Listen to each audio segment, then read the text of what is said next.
Hassan reached for the locking pins and pulled them back. Once the seals had been broken, they withdrew easily. Farouk and the others said nothing, but watched from around the shuddering edge of the lifter's crew compartment. Hassan unclipped the final hooks, and the lid shifted in his hands. The top plate ran the length of the crate. It was as thick as his hand. Hassan pushed his fingers under it and eased it up gently.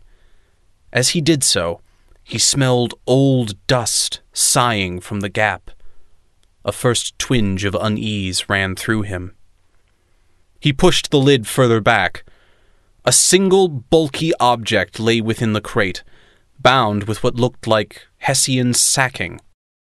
He took a knife from his boot and started to cut. Even once he'd seen what was inside, he kept cutting.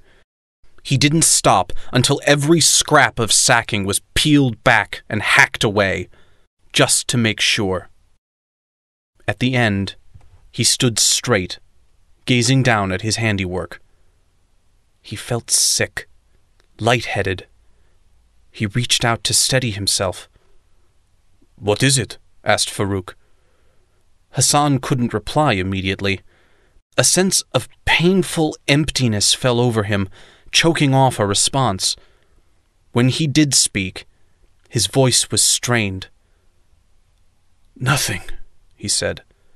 "Nothing at all." Farouk unstrapped himself then and clambered over to the crate.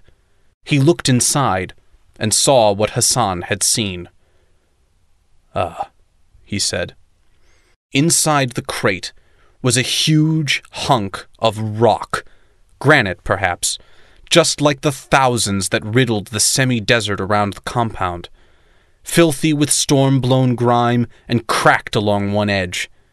It filled most of the crate interior, heavy enough to be plausible, perhaps the weight of a dismantled rapier platform. It was slightly tapered at one end, otherwise blocky and crude. It might once have been a building block, discarded among the rubble of some old demolition site and left to wear away in the desert wind. Farouk didn't say anything else for a long time. "They knew we were coming," he remarked eventually. Hassan nodded. "Duped. From the beginning." "We got the right bunker?" "We did." "You sure?" asked Farouk. "Perhaps—" "We got the right bunker!" shouted Hassan. Farouk shrunk back. No one else spoke. The lifter's engines thudded away angrily. "So, what are you going to do?" asked Farouk. Hassan drew in a long, weary breath. "What do you recommend?" he asked sardonically. He looked over to the embarkation ramp. "I should cast it loose. Throw it out. Send it back to the desert where it came from." His chin slumped against his chest. "Seriously?" asked Farouk.